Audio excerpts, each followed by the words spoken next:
নূহ আলাইহিস সালাতু ওয়াস সালামের মহাপ্লাবনের পরে এইমাত্র ৮০ জন মুসলমান এই ৫টা মূর্তি তো মাটির তলে বিলীন হয়ে গেছে।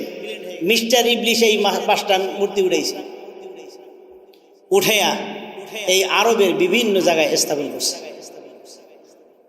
নাউজুবিল্লাহ বলবেন না?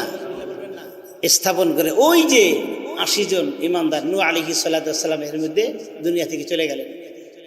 যাওয়ার পরে নবীহারা মুসলমান এরা তো এই মূর্তিগুলো দেখে নাই। এরা যখন আরবের বিভিন্ন জায়গায় বিভিন্ন গোত্রে এই মূর্তিগুলা স্থাপন করে দিয়েছে, এই শয়তান আস্তে আস্তে একবারে মানে আল্লাহর অলির ভেসে দাওয়াতি কাজ শুরু করলো। এই মূর্তি পূজার দিকে আহ্বান করা শুরু করলো। আহ্বান করা শুরু করতে করতে করতে এমন একটা অবস্থায় আসলো, ইব্রাহিম আলাইহিস সালাতু ওয়াস সালামকে আবার আল্লাহ তাআলা দুনিয়াতে পাঠাইলেন। এমন অবস্থায় পাঠাইলেন প্রায় সমস্ত মানুষই একবারে দিন হারা মুশরিক অবস্থায় মূর্তি পূজা করে এবং মূর্তি বানায়। ইব্রাহিম আলাইহিস সালাতু ওয়াস সালামকে এমন একটা ঘরে আল্লাহ রাব্বুল আলামিন পাঠাইলেন যার বাবা মূর্তি তৈরি করে। কথা বুঝছেন নি? ইব্রাহিম আলাইহিস সালাতু ওয়াস সালাম দুনিয়াতে আসলেন, এখন বুদ্ধি বিবেক হওয়া শুরু হয়েছে, একটু বড় হয়েছে। আমি কিন্তু একবারে সংক্ষেপে সারমর্মগুলো বলতেছি। ইব্রাহিম আলাইহিস সালাতু ওয়াস সালাম যখন দিনের বুঝ একটু তার ভিতরে আসলো, আল্লাহ তাআলা তো প্রত্যেক নবীকেই দিন দিয়ে দুনিয়াতে পাঠাইছে। যখন আস্তে আস্তে বড় হইতেছিল তাদের জ্ঞান বুদ্ধি বিবেক প্রসার হইতেছিল। অনেক ঘটনা সেদিকে যাব না। সূরা আনআমের ৬৫ নম্বর আয়াতে আল্লাহ রাব্বুল আলামিন সেই কথা বলে দিলেন।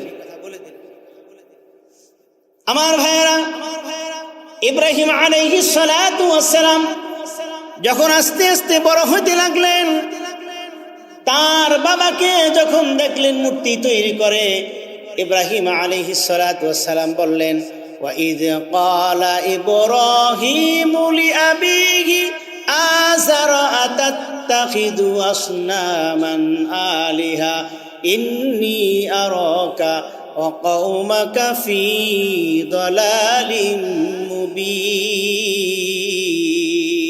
আল্লাহু আকবার বলেন। আল্লাহ রাব্বুল আলামিন বলে দেন, স্মরণ করে ইব্রাহিম আলাইহিস সালাতু ওয়াস সালামের কথা।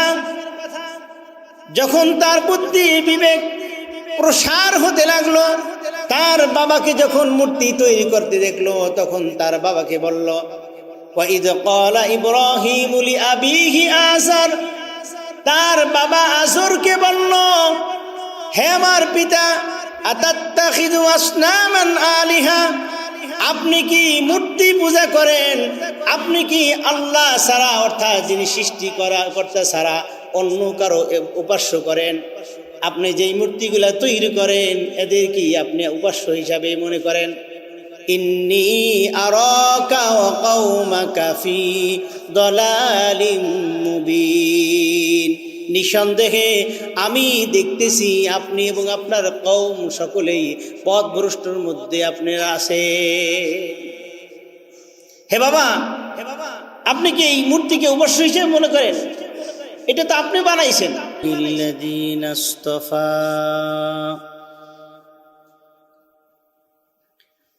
আম্মা বা'দ ফাআউযু বিল্লাহি মিনাশ শাইতানির রাজীম। বিসমিল্লাহির রহমানির রহিম।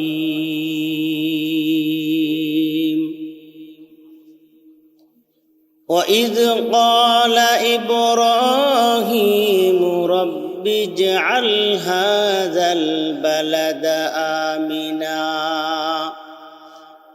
وَاجْنُبْنِي وَبَنِيَّ أَن نَّعْبُدَ الْأَصْنَامَ وقال رسول الله صلى الله عليه وسلم لا تجعلوا البيوت قبورا ولا تجعلوا القبور عيدا أو كما قال عليه الصلاة والسلام في شان حبيبه ومحبوبه ومعشوقه مخبرا وآمرا إن الله وملائكته يصلون على النبي يا أيها الذين آمنوا صلوا عليه وسلموا تسليما اللهم صل على محمد وعلى آل محمد كما صليت على إبراهيم وعلى آل إبراهيم إنك حميد مجيد بلغ العلا بكماله كشف الدجى بجماله حسنت جميع خصاله صلوا عليه وآله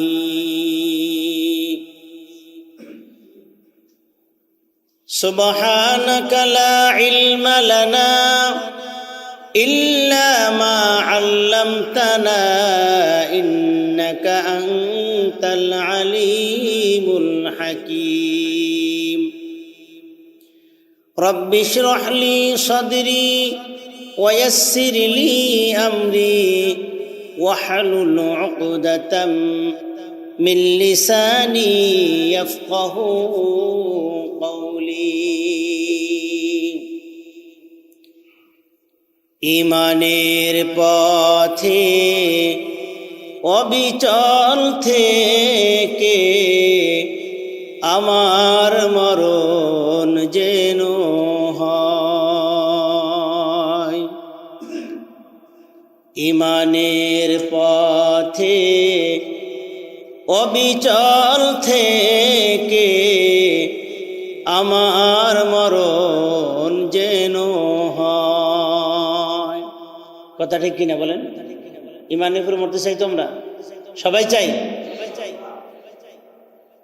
তোমারই কাছে মিনতি আমার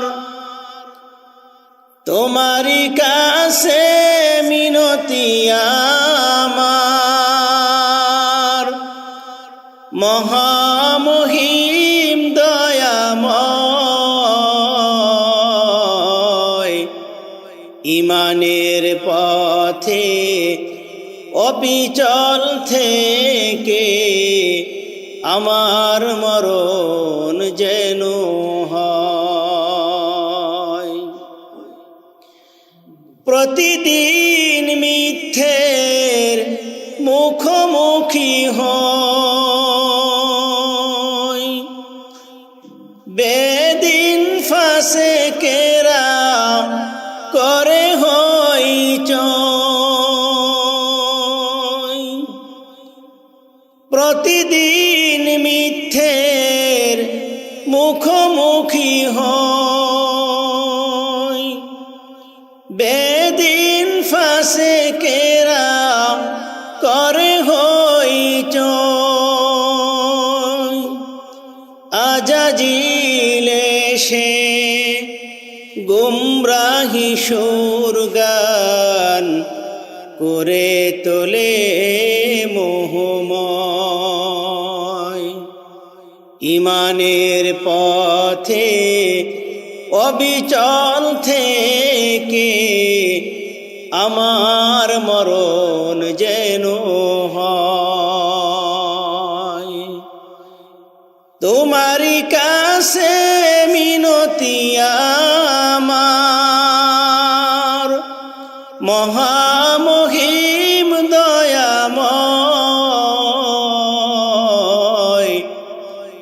ইমানের পথে অবিচল থেকে আমার মরণ যেন হয়। চিল্লায় বলেন আমিন। সম্মানিত উপস্থিতি, আল্লাহ রব্বুল আলমিনের দরবারে লাখো কোটি শুকরিয়া, যেই মহান রব্বুল আলমিন অত্যন্ত মহাব্বত করে ভালোবেসে আল্লাহ তাআলার ঘর মসজিদ তথা জান্নাতের বাগানে জান্নাতি পরিবেশে আপনাকে আমাকে আসার বসার তৌফিক দান করেছেন। সেই মাবুদের দরবারে অন্তরের অন্তঃস্থল থেকে শুকরিয়া জ্ঞাপন করে সকলেই বলি আলহামদুলিল্লাহ। দুরুদ সালাম মানবতার শিক্ষক, মুক্তির দিশারি, সরকারে দো আলম সৈয়দুল মুরসালিন খাতামুন নবীন আশরাফুল আম্বিয়া মুহাম্মদ আরবি রাসূলুল্লাহ সাল্লাল্লাহু আলাইহি ওয়াসাল্লামের উপর। সম্মানিত হাজিরিন, আজকে আপনাদের সামনে পবিত্র কোরআনুল কারীমের 114টা সূরার মধ্য থেকে একটি সূরার নাম সূরা ইব্রাহিম। সূরা ইব্রাহিমের 35 নম্বর আয়াতে কারিমা তেলাওয়াত করেছি। রাসূল আকরাম সাল্লাল্লাহু আলাইহি ওয়াসাল্লামের অসংখ্য অগণিত হাদিসের ভান্ডার থেকে ছোট্ট এক টুকরা হাদিস তেলাওয়াত করেছি। আল্লাহ রাব্বুল আলামিন এই আয়াতের মধ্যে বলেন, ওয়াইদ ক্বালা ইব্রাহিমু রব্বি জাআল হাযাল বালাদা আমিনা। আল্লাহ রাব্বুল আলামিন ইব্রাহিম আলাইহিস সালাতু ওয়াস সালামকে যখন তার সন্তান নির্বাসনে দেওয়ার জন্য আদেশ করলেন এবং তার বিবি হাজেরাকে, ইব্রাহিম আলাইহিস সালাতু ওয়াস সালাম বিবি হাজেরা এবং সন্তান ইসমাইলকে রেখে আল্লাহ রাব্বুল আলামিনের কাছে সর্বপ্রথম যেই দোয়া করেছিলেন সেই দোয়াটা হচ্ছে ওয়াইদ ক্বালা ইব্রাহিমু রব্বি জাআল হাযাল বালাদা আমিনা। হে আল্লাহ, আমি যে আমার এই সন্তানকে রেখে গেলাম, যেই স্থানে রেখে গেলাম এই স্থানটাকে শান্তিময় একটা নিরাপদ নগরী হিসাবে আল্লাহ তুমি বানাইয়া দাও। সন্তানের জন্য কি দোয়া করলেন? প্রথম দোয়া করলেন যে স্থানে রেখে গেলাম এই স্থানটাকে একটা নিরাপদ শহর, নিরাপদ নগরী এবং শান্তিময় স্থান করে দাও। বাবা সন্তানের জন্য দোয়া করতেছে। 2 নম্বর দোয়া, ওয়াজুনুবনি ওয়াবানিয়া আন না'বুদাল আসনাম। এবং আমার এই সন্তানকে এবং তার পরবর্তীতে যত বংশধর আসবে সকলকে ওয়াজুনুবনি আন ওয়াবানিয়া আন না'বুদাল আসনাম, তাদেরকে মূর্তি পূজা থেকে তুমি হেফাজত করো। সুবহানাল্লাহ বলবেন না? বাবার উপদেশ এবং বাবার দোয়া দেখেন আল্লাহর কাছে। লুকমান আলাইহিস সালাতু ওয়াস সালাম তার সন্তানকে প্রথম যেই উপদেশ দিয়েছিলেন, ইয়া বুনাইয়া লা তুশরিক বিল্লাহি শাইআ। হে আমার কলিজার টুকরা সন্তান, তুমি আল্লাহর সাথে কি করো না? শিরক করো না। ইন্না শিরকা লা যুলমুন আযীম। শিরক হচ্ছে মস্ত বড় অপরাধ, মস্ত বড় পাপ। ইব্রাহিম আলাইহিস সালাতু ওয়াস সালাম সন্তানের জন্য কি দোয়া করলেন?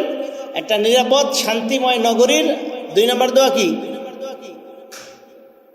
2 নম্বর দোয়াটা বুঝে থাকলে বলেন। মূর্তি পূজা থেকে বেঁচে থাকার দোয়া করলেন। কার কাছে? আল্লাহ যদি তৌফিক না দেয় কে পারবে? সম্ভব না। 2টা দোয়া করলেন। এই হচ্ছে আয়াতের অনুবাদ, সরল অনুবাদ। কেন দোয়াটা করলেন, কখন করলেন সেই প্রসঙ্গে আমি পরে আসবো। হাদিসে রাসূল সাল্লাল্লাহু আলাইহি ওয়াসাল্লাম বলেন, লা তাজআলুল বুয়ুতা কুবুরা। হে আমার উম্মতেরা, তোমরা তোমাদের ঘরকে কবর বানাইও না। ঘরকে কবর বানাইও না, অর্থাৎ কবরে যেমন ইবাদত বন্দেগী চলে না, করা যায় না, তোমরা ঘরকে কবরের মতো বানাইও না। অর্থাৎ ঘরের মধ্যে ইবাদত বন্দেগী করো, কোরআন তেলাওয়াত করো, নফল নামাজ পড়ো, সুন্নত নামাজ পড়ো, যে সকল নামাজগুলা মসজিদে গিয়ে পড়তে হয় ওইগুলা বাদে, ফরজ নামাজ যেমন মসজিদে গিয়ে পড়তে হয়। এছাড়া নফল ইবাদত বেশি বেশি ঘরে করো, কারণ তোমাকে দেখে তোমার সন্তানরা শিখবে। ওয়ালা তাজআলুল কুবুর ঈদা, খবরদার তোমরা আবার কবর স্থানকে আনন্দের জায়গা বানাইও না, উপাসনালয় বানাইও না। ঈদ মানে আনন্দ। তাহলে উপদেশ দুইটা এখানে, ঘরকে কবর বানাইও না আর কবরকে আনন্দের জায়গা বানাইও না। এই হচ্ছে কোরআন এবং হাদিসের সরল অনুবাদ। আসেন একটু ব্যাখ্যার দিকে যাই। আমরা একবার পূর্বের ইতিহাসে চলে যাই। মূর্তি পূজা কখন থেকে শুরু হলো? আমাদের জাতির পিতার নাম কি বলেন? কি নাম? ইব্রাহিম আলাইহিস সালাতু ওয়াস সালাম। তিনি তার সন্তানের জন্য যে দোয়া করলেন, আল্লাহ আমার সন্তানদেরকে মূর্তি পূজা থেকে তুমি হেফাজত করো, তার মানে বোঝা যায় মূর্তি পূজা আগেও ছিল। এই কথা দ্বারা এটি বোঝা যায়। সাইয়্যিদুনা আদম আলাইহিস সালাতু ওয়াস সালাম পৃথিবী থেকে যখন চলে গেলেন, তার 600 বছর পরে তার সন্তান ছিল হযরত কেনান আলাইহিস সালাতু ওয়াস সালাম। তার মাধ্যমে ইসলামের প্রচার হতেছিল। খুবই একনিষ্ঠ একজন নবী ছিলেন তিনি। তার ওফাতের পরে একদল আল্লাহর ওলি ধর্ম প্রচার শুরু করলেন একনিষ্ঠভাবে। তার মধ্যে 5 জন ওলির নাম কোরআনে আসছে। একটু পরে আমি শোনাচ্ছি কোরআনে একটা।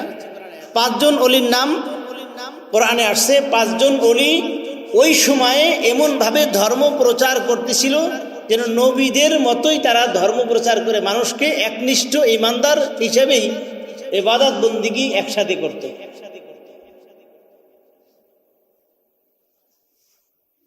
তারা যখন ওফাত বরণ করলেন, দুনিয়া থেকে চলে গেলেন, তারা যে ধর্ম প্রচার করছে যেই জনগোষ্ঠীর ভিতরে, এই জনগোষ্ঠীর ভিতরে একটু হাহাকার দেখা গেল যে আমাদের এখন ধর্ম প্রচার কি করবে।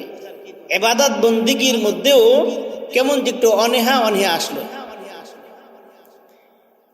এই সময়ে মিস্টার ইবলিশ আল্লাহর ওলির ভেষ ধারণ করে, মানে দরবেশ না ধরে বেশ, এই ভেষ ধারণ করে তাদের মাঝে আগমন হয়ে বলল, এই তোমাদের যে 5 জন আল্লাহর ওলি ছিল, তারা থাকতে তোমরা যেভাবে ইবাদত বন্দেগী করতে, ওইভাবে কি ইবাদতে তোমরা মন পাও, এখন ওই স্বাদ পাও? তারা তো এখন নাই। বলে না, তারা থাকতে যেমন স্বাদ পাইছি, তারা যাওয়ার পরে আর ওই স্বাদ পাই না। তাদের সাথে ইবাদত বন্দেগীতে স্বাদই আলাদা ছিল। যেমন নবীর যুগের সাহাবীরা নবীকে দেখে দেখে নবীর সাথে চলছে, নবীর সাথে ইবাদত বন্দেগী করছে, যেই স্বাদ পাইছে, আমরা কি সেই স্বাদ পাই? সেই স্বাদ পাই না। যেহেতু তোমরা স্বাদ পাও না, তাহলে একটা কাজ করো, তোমরা ওই 5 জনের চেহারা কি মনে আছে? বলে হ্যাঁ মনে আছে। তাদের কান কেমন, নাক কেমন, চোখ কেমন, কপাল কেমন, সব মনে আছে। তাহলে একটা কাজ করো, তোমরা ওই 5 জনের 5টা ভাস্কর্য তৈরি করো, মূর্তি তৈরি করো। প্রস্তাব দিল কে?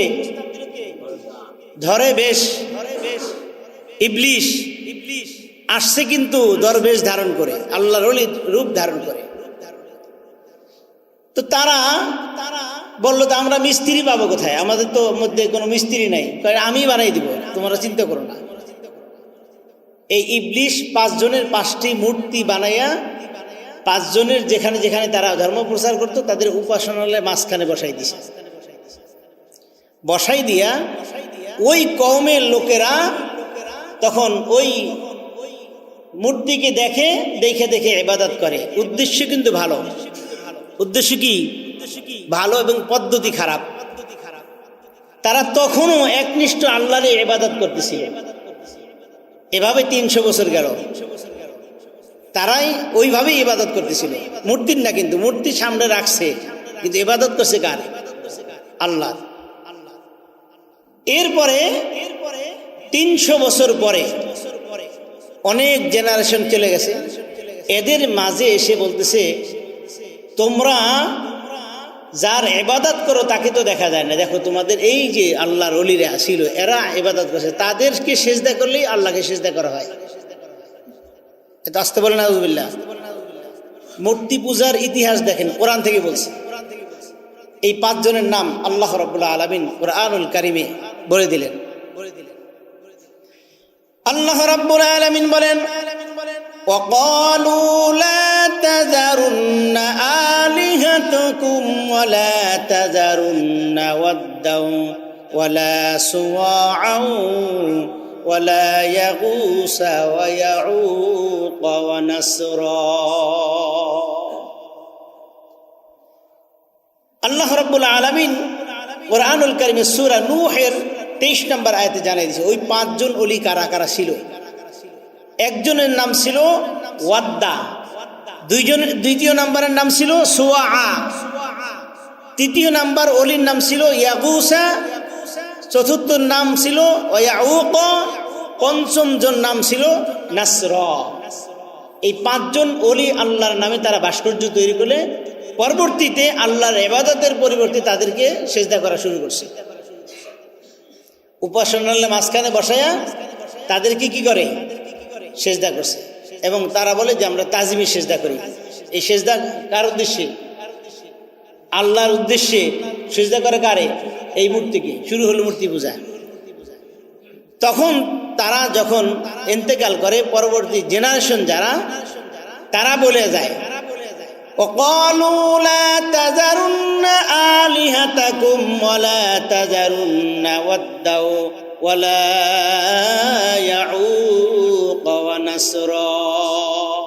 তাদের জেনারেশন যখন দুনিয়া থেকে চলে যায় তখন বলে যায়, এই খবরদার খবরদার, তোমরা কিন্তু এই 5 জন মূর্তির ইবাদত কিন্তু ছাড়বে না।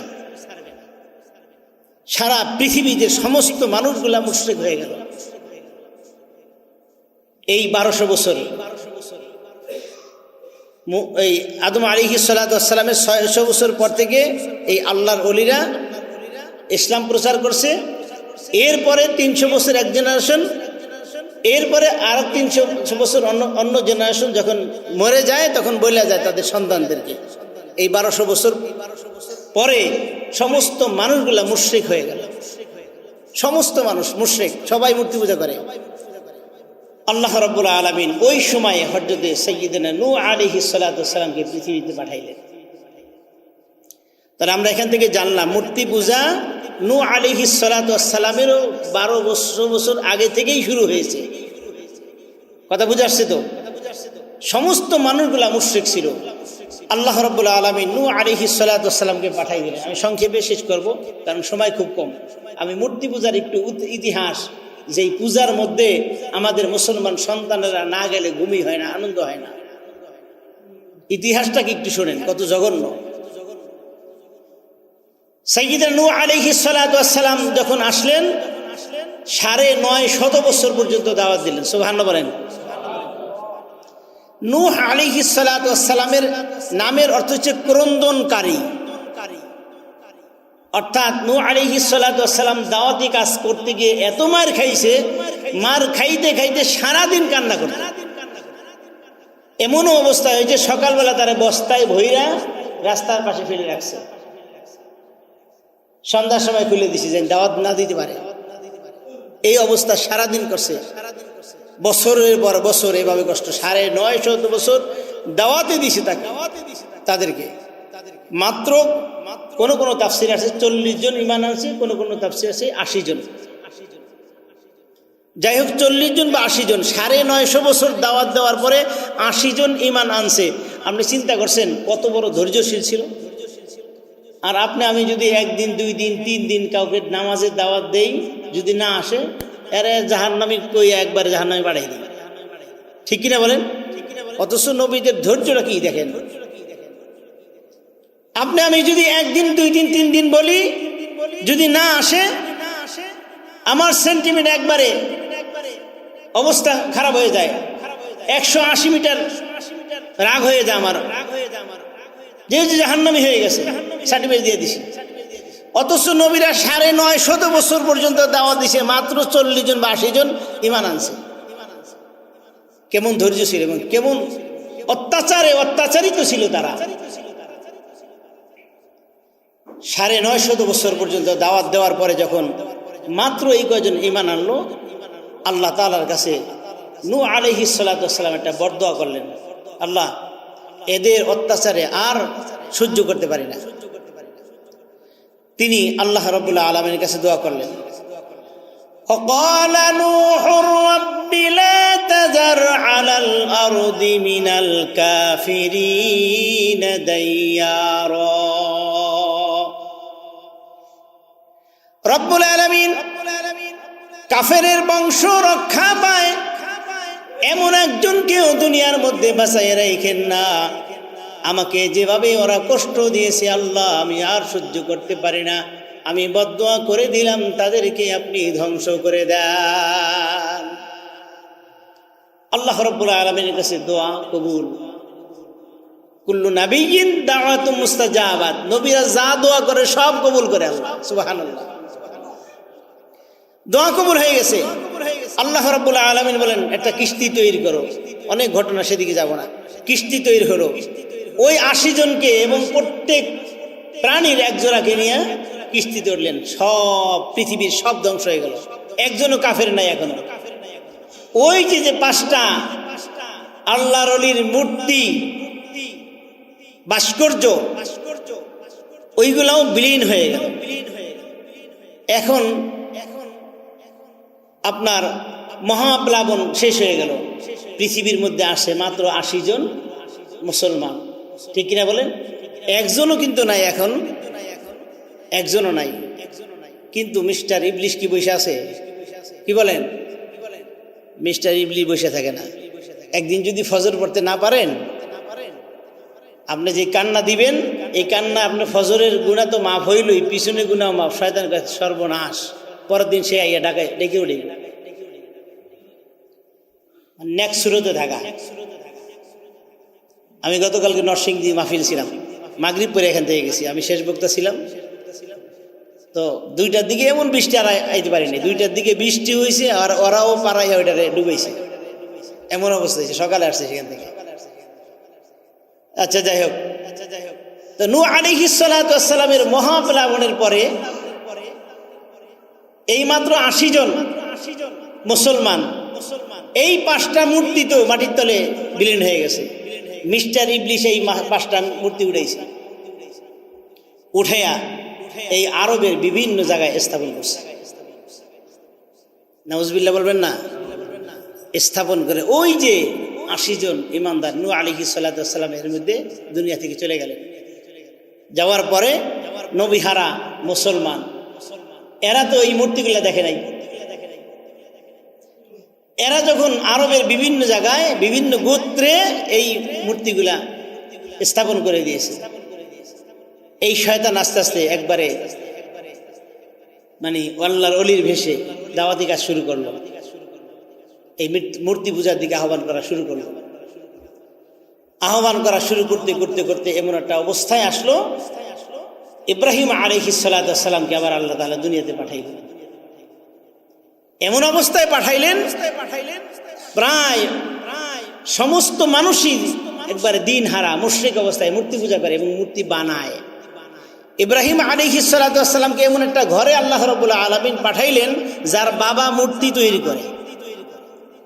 কথা বুঝছেন নি?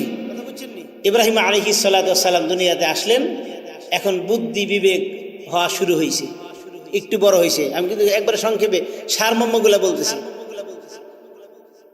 ইব্রাহিম আলাইহিস সালাতু ওয়াস সালাম যখন দিনের বুঝ একটু তার ভিতরে আসলো, আল্লাহ তাআলা তো প্রত্যেক নবীকেই দিন দিয়ে দুনিয়াতে পাঠাইছে। যখন আস্তে আস্তে বড় হইতেছিল, তাদের জ্ঞান বুদ্ধি বিবেক প্রসার হইতেছিল। অনেক ঘটনা, সেদিকে যাব না। সূরা আনআমের 65 নম্বর আয়াতে আল্লাহ রাব্বুল আলামিন সেই কথা বলে দিলেন।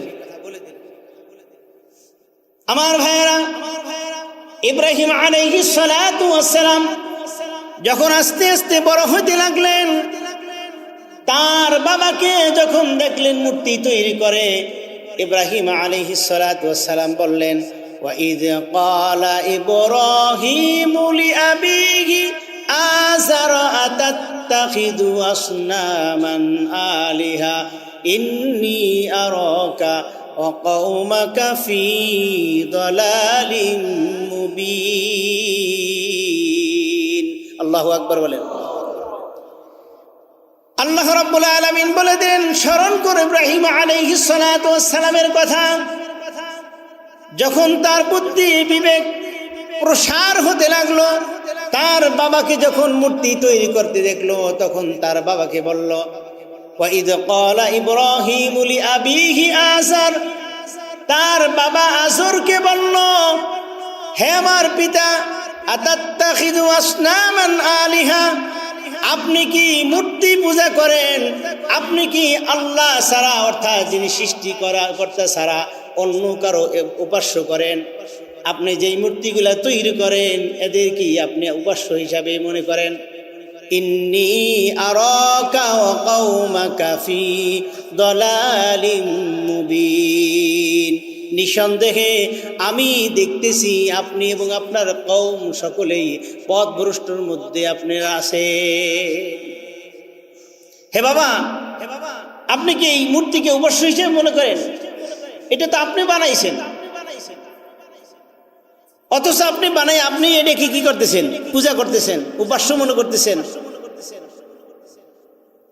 কিন্তু ইন্নী আরাকা, আমি আপনাকে দেখতেছি, কওমাকা, এবং আপনার কওম সহ, ফি দালালিম মুবিন, স্পষ্ট পথভ্রষ্টতার মধ্যে আপনারা আছে, আমি দেখতেছি। আল্লাহ রাব্বুল আলামিন অন্যত্র বলতেছেন, দেখেন কি বলেন, সূরা মারিয়ামের মধ্যে আল্লাহ তাআলা তুলে ধরছেন ইব্রাহিম আলাইহিস সালামের বক্তব্যটা। ইব্রাহিম আলাইহিস সালাম তার বাবাকে কি বলতেছে দেখেন। আল্লাহ রাব্বুল আলামিন বলেন, ওয়াজকুর ফিল কিতাবি ইব্রাহিম ইন্নাহু কানা সিদ্দীকান নাবিয়্যা, স্মরণ করো ইব্রাহিম আলাইহিস সালাতু ওয়াস সালামের সময়ের কথা। আল্লাহ রাব্বুল আলামিন বলেন, ইব্রাহিম আলাইহিস সালাতু ওয়াস সালামের সময়ের কথা স্মরণ করো। ইন্নাহু কানা সিদ্দীকান নাবিয়্যা, তিনি ছিলেন একজন একনিষ্ঠ একজন নবী ছিল, সত্যবাদী নবী ছিল। আমি আল্লাহ তাআলা সত্যবাদী হিসাবে তাকে সার্টিফাই করে দিলাম। তিনি তার পিতাকে বলতেছে, ইদ ক্বালা লিআবিহি ইয়া আবাতি লিমা তা'বুদু মা লা ইয়াসমাউ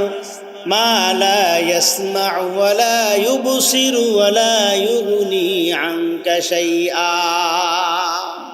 হে আমার পিতা, লিমা তা'বুদু মা লা ইয়াসমাউ, আপনি এমন খোদার ইবাদত করবেন না যে কানে শুনে। এবার দেখেন, ক্বালা আরাগিবুন আনতা আন আলিহাতি ইয়া ইব্রাহিম লা ইল্লাম তানতাহি লানারজুমান্নাকা ওয়াহজুরনি মালিয়া। আল্লাহু আকবার বলেন।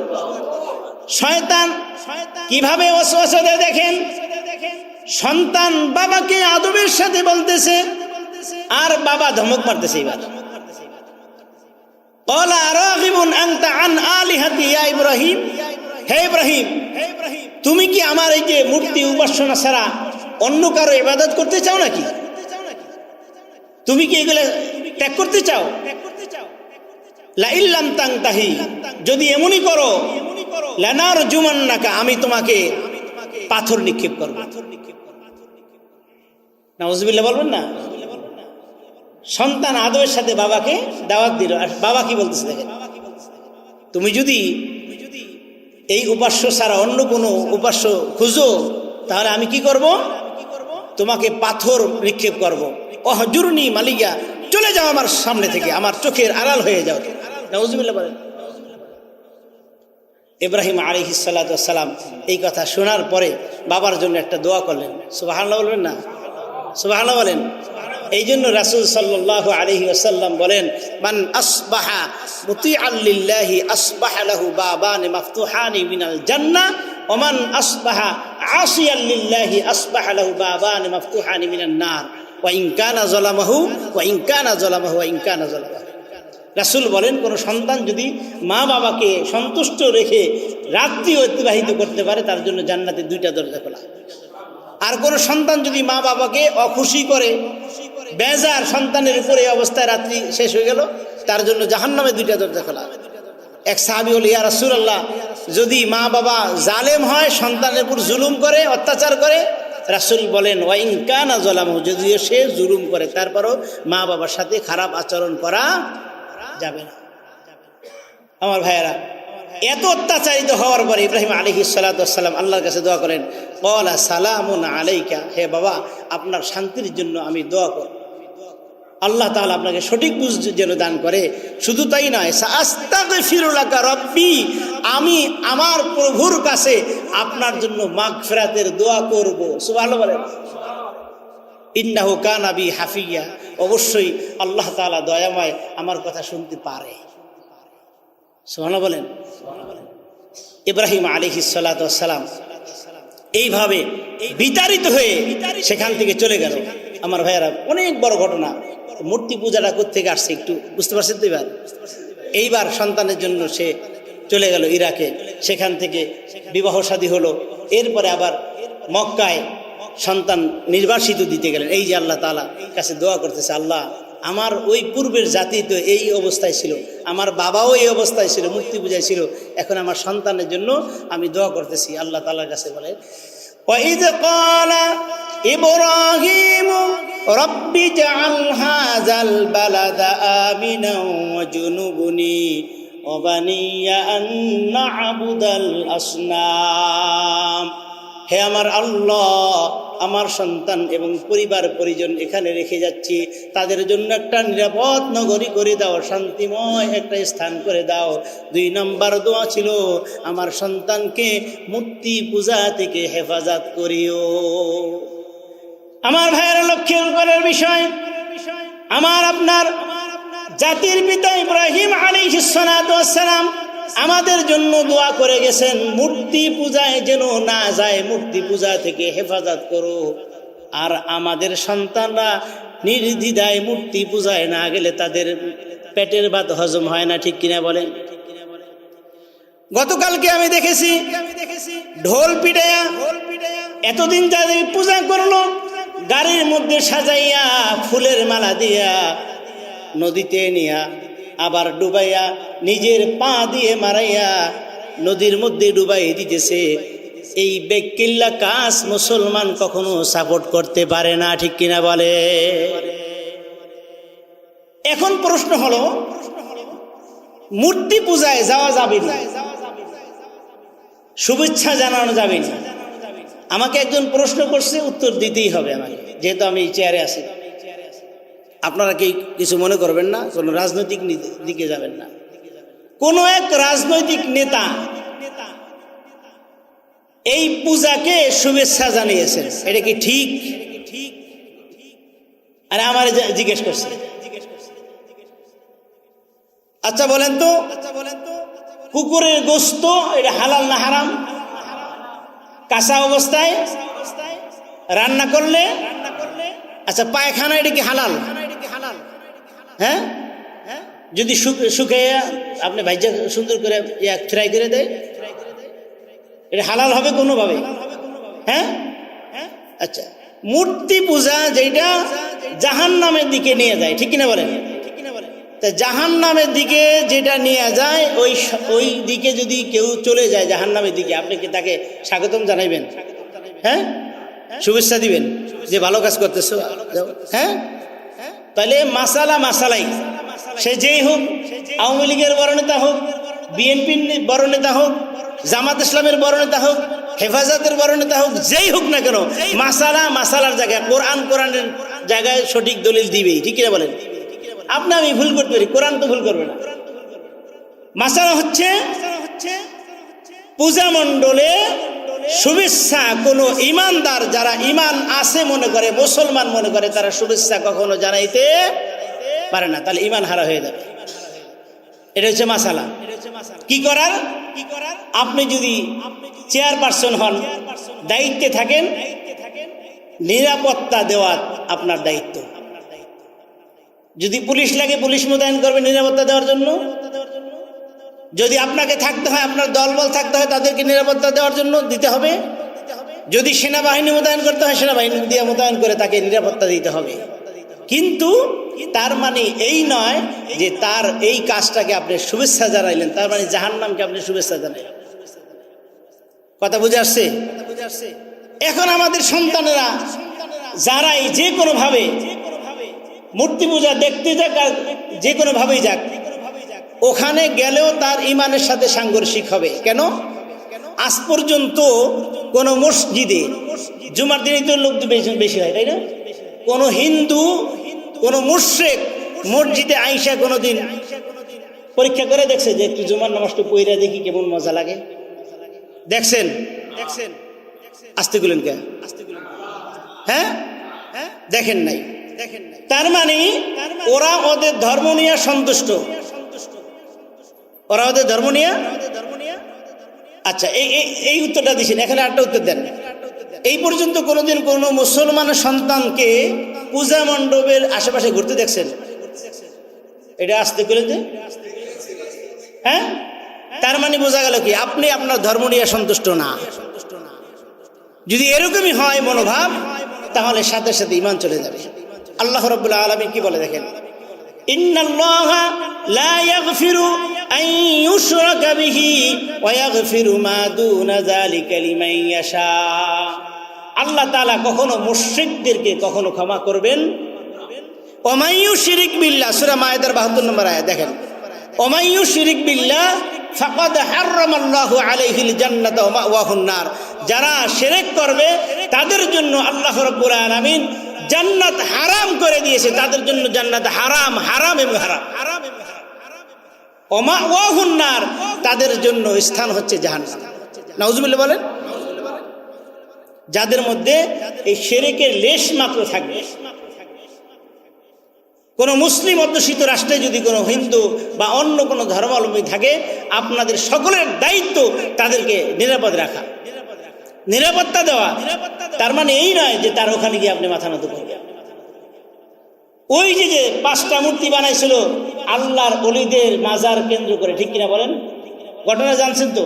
সূরা নূহের 23 নম্বর আয়াত একটু পড়ে দেখেন বাসায় গিয়ে। যদি মিথ্যা বলি আপনি আমাকে এসে বলেন। কোরআন থেকে দলিল, 5 জন আল্লাহর ওলিকে কেন্দ্র করে তারা ভাস্কর্য বানাইছিল। আজও যারা এই বাংলাদেশ নয়, এই এশিয়া মহাদেশের মধ্যে বিভিন্ন দেশে, শুধু বাংলাদেশ বললে হুজুর বাংলাদেশের সাথে আপনার এত শত্রুতা কিসের? বাংলাদেশের মধ্যেই আপনি ধরে নেন বিভিন্ন জায়গায় আল্লাহর ওলিদের কবরকে কেন্দ্র করে মাজার তৈরি করে বাজার বানায় তারা ঈদ পালন করতেছে। আসতে বলেন ঠিক? বিশ্বাস নয় গিয়ে দেখেন, তারা যেমন তাজিমের সেজদা করতো, এরাও মাজারে গিয়ে চতুর্দিকে তাওয়াফ পর্যন্ত করে এবং তারা সেজদা করে। কয়েকদিন আগে দেখছেন নুরা পাগলা মরছে, নুরাল পাগলা আমাকে রাজবাড়িতে। হ্যাঁ, এ মরার পরে 12 ফিট উঁচা করে তার কবর বানাইছে। তার লাশকে উঠাইয়া যে পোড়াই দিছে, এটা আমি সাপোর্ট করি না। কিন্তু জিদ তো এমন একটা জিদ চলে আসে যে দুনিয়ার মধ্যেই অবস্থা কি দেখেন, 12 ফিট উঁচা করে তার মাজার। শুধু তাই নয়, মানুষ কতটা খেপছে চিন্তা করেন। মাজার তো তৈরি করছেই, আবার মাজারের চতুর্পাশে কাবার আঙ্গিন, কাবার আঙ্গিকে পুরা মাজারটা তৈরি করছে 12 ফুট উঁচা করে। ওইটার দিকে আবার তাওয়াফ করে। ওটা লাশ তো উঠে পুরাই ফেলছে। ওই পুরা স্থানটাকে বোমবাস্টিং করা দরকার ছিল, ঠিক কিনা বলেন? আমার ভাইয়েরা, সারা বাংলাদেশে এরকম ভাবে মাজারকে কেন্দ্র করে তারা এই উপাসনা করতেছে। মাজার আপনাকে কিছুই দিতে পারে না। আপনাকে সুস্থ করবে কে বলেন? অসুস্থ করবে কে? একমাত্র আল্লাহ। আল্লাহ তাআলা বলেন, রাসূল সাল্লাল্লাহু আলাইহি ওয়াসাল্লাম বলেন, ওয়াইদা ফাস্তাইদ বিল্লাহ, যখন তুমি ওয়াইদা সাআলতা, তুমি যখন কিছু চাইবে, ফাস্তাইদ বিল্লাহ, আল্লাহর কাছে চাও। কার কাছে চাইবে? অসুস্থ চাইবেন কার কাছে? সুস্থতা। মাজারে নয়, মসজিদে আপনি দান করেন। মাজারে নয়, মাদ্রাসায় দান করেন। মাজারে নয়, আপনার এতিম ছাত্রকে আপনি লেখাপড়ার দায়িত্ব নেন। অভাবী অনাহারের মুখে খাবার তুলে দেন। প্রতিবেশীর খোঁজখবর নেন। আপনার হিন্দু প্রতিবেশী থাকলে তাকেও খোঁজখবর নেন, তাকেও টাকা পয়সা দেন। এটা জায়েজ আছে।